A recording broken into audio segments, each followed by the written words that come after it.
young male leopard. So this morning we're sitting with the Nanga female. She's got a hoisted impala kill up in a marula tree. Looks like a young impala ewe, so one of the batch that was born a couple of months ago. And shame, what we've seen is we got her just as she got up into the tree, and from the looks of it, her back left leg is badly injured. It looks like it's something internal. We can't see any cuts or anything like that on the outside, but she's not wanting to put any weight on it, which is not a good sign, but it's certainly not disaster yet. We've seen leopards come back from really terrible injuries, so just because a leopard can't put any weight on its foot for the moment doesn't mean it's not going to make a full recovery. So now we'll obviously monitor the situation as the weeks go by. Unfortunately, we don't see this female all that often anymore. She lives right up in the northeast corner of Londolozi and then beyond our boundary, so it's hard to keep tabs on her like we would for a leopard that lives closer to camp, that we'd see her a little bit more regularly.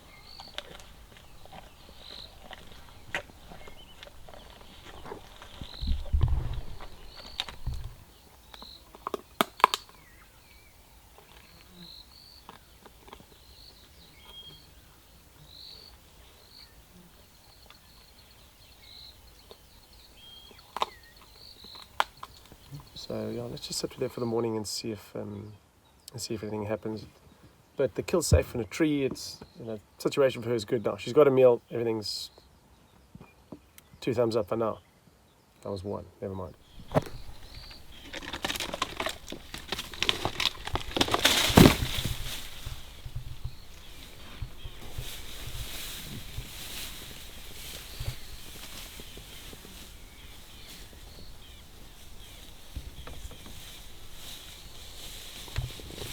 She caught us a bit by surprise as she suddenly decided to take the kill down.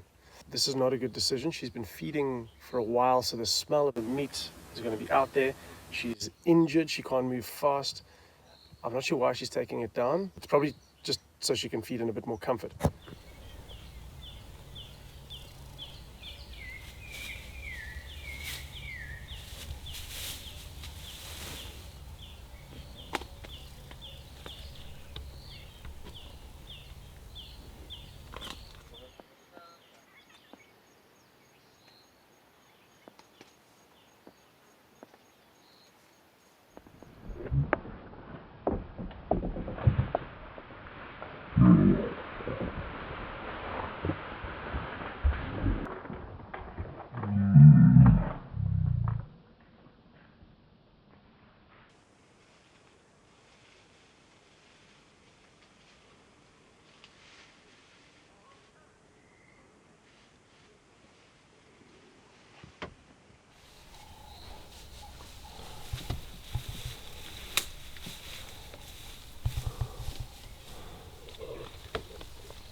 Even a leopard that can't put any weight on its back leg will do so when it needs to. So that was amazing. She picked up the kill straight back up the tree. I think she was lucky that it's a fairly small kill. It's a young impala. If it was an adult impala, it might have been a lot harder to move, and I don't think she would have kept the kill. Plus, that hyena was a little bit slow. Everything was in her favor there. She was close enough to the tree. The kill was small enough that she managed to hoist it again. So, yeah, the hyena's just sniffing around now, and she's gone back up. So, yeah, it could have turned out a lot worse for her.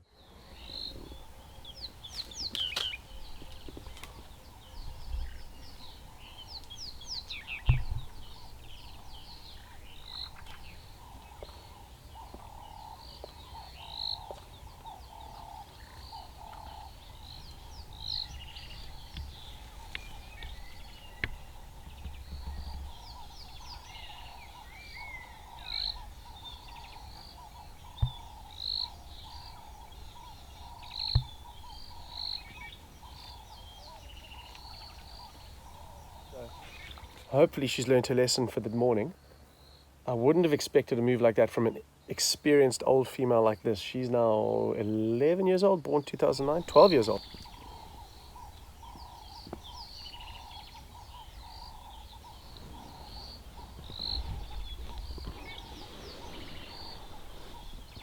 It's probably just uncomfortable feeding up in the marula tree like that, so that's why she brought it down in the first place.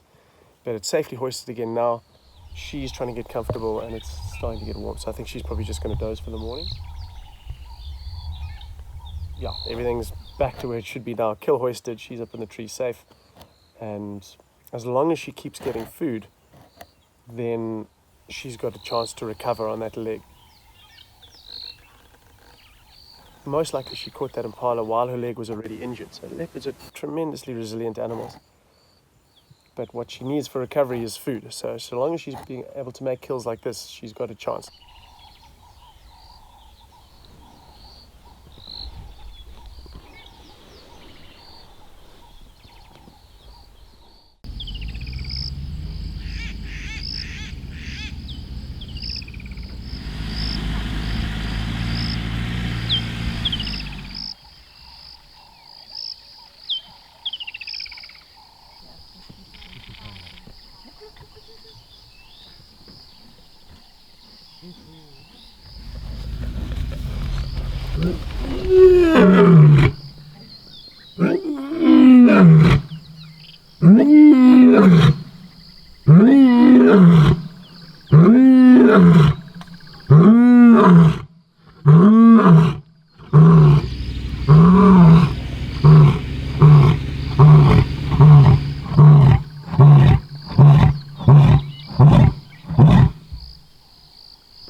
Okay, we're up at the Londolozi airstrip this morning and we're waiting for the Ottawa male to approach us. So it's been quite an interesting morning. He's been walking through an area that the Nsevu Pride and Birmingham males moved through last night, and he's been roaring, he's been scent marking. We haven't really seen this type of behavior from him before, so he's technically behind enemy lines here. Well, this is the edge of the Birmingham males territory, and we've seen the Avoca males here before, so it's suddenly looking like the Londolozi airstrip. It's stretched out behind me. Oh, here he goes, he's roaring.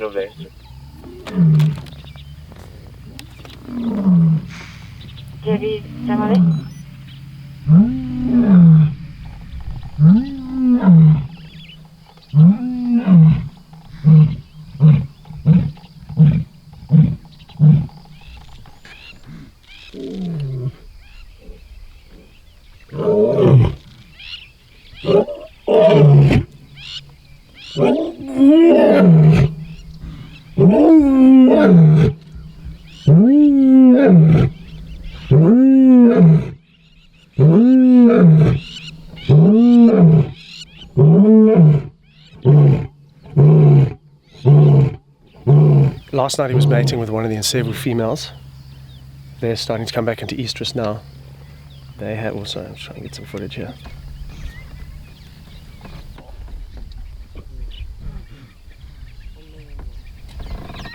They're starting to mate again, and this male's now left his normal territory, which is much further west of us, to come and mate with these females in estrus. The problem is if he gets heard now by the rival males in the area, he's going to get chased out of here with his tail between his legs. Well, we don't actually know that.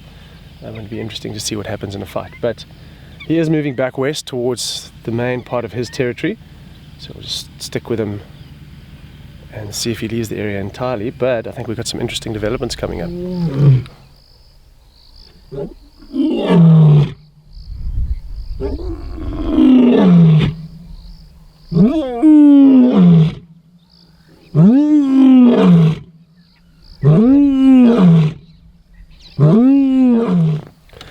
So he's really roaring full bore this morning. You'll often find when male lions roar, they'll do so from open areas, and the sound travels a bit further. They get a bit more bang for their buck. It means that more lions are going to hear the roaring.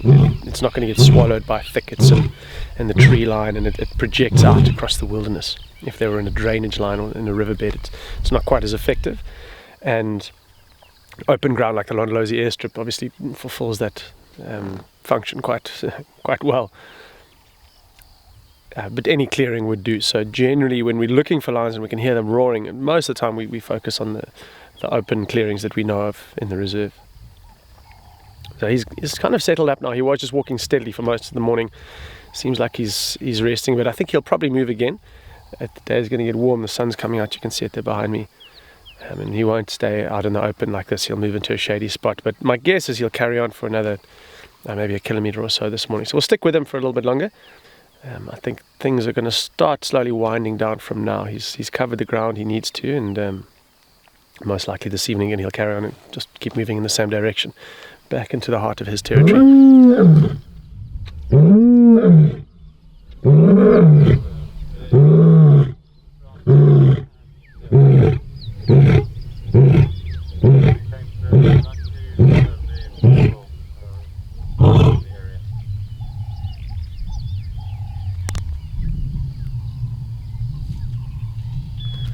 So the vocalizing like this, it's not just about advertising territory, it might also be calling to that lioness that he was mating with. The Ensevu pride moved through the area that he was mating in yesterday. Maybe she rejoined the pride and he kind of dodged out because the Birmingham males were nearby. But this might be a way of communicating to her that he's still around, he's still looking to mate. And if she hears him and she is an estrus and wants to mate with him, she might just respond. His calls are like a beacon.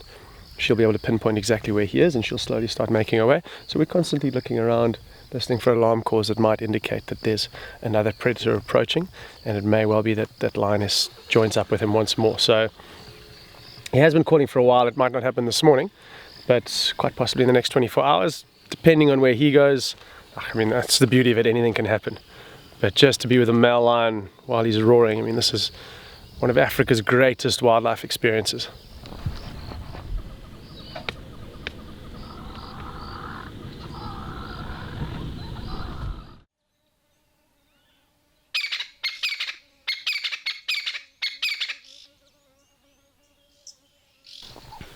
It's a fairly cool, misty morning this morning. We're busy looking at a tropical tent-web spider. It's part of the orb-web family, but this one's got an atypical way of building its nest. All the other garden and golden orb-web spiders build a lot more of a symmetrical nest or web, whereas this one is quite complex and convoluted, and you can see it's a very flat bottom part there, and the sort of overall shape makes it appear as though it is a tent. A lot of this web is actually not, what's the word? Sticky? Yeah. It's not adhesive, and so these guys will keep it up the entire time. And you'll see it's hanging right underneath there, so if you look in properly, you can see it, and it sits there just waiting for any prey, which are channeled from these main strands at the top around to the underneath there.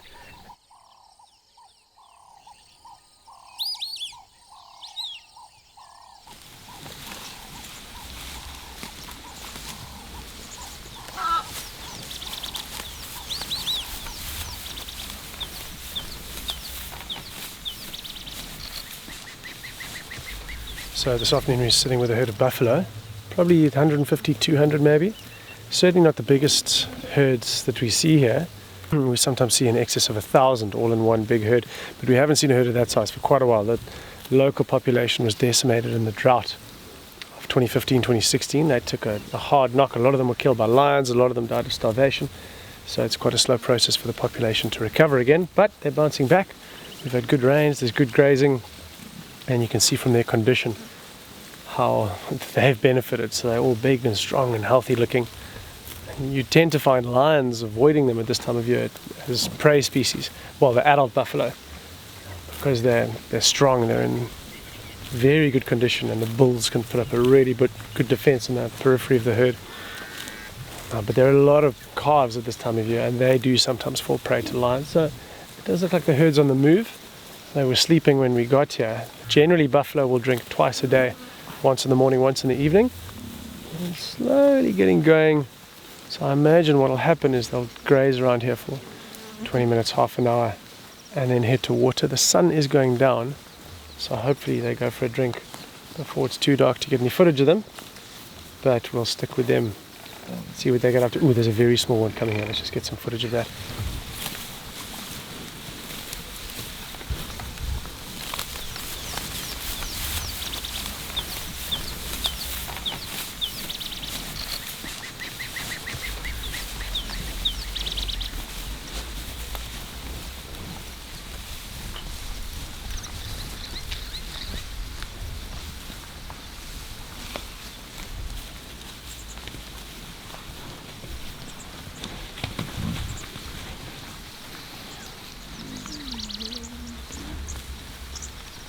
Well, sun's going down and they haven't gone to water yet, so I think they might only go a little bit later. So we missed out on that one. It's going to be a little bit too dark to get any good footage, but still nice to spend the afternoon with them. Lots of little calves in that herd. We were keeping an eye out because I know the Styx and Nkuhuma young males have been in the area. No sign of them this afternoon. They apparently killed a little calf yesterday evening, so they may still be well fed. It wouldn't be unreasonable to suspect that they might start tailing this herd. Nip in the dead of night, grab a little calf and take it from there. So I think we'll be checking this area quite regularly. We might start seeing a bit more lion buffalo interaction down here.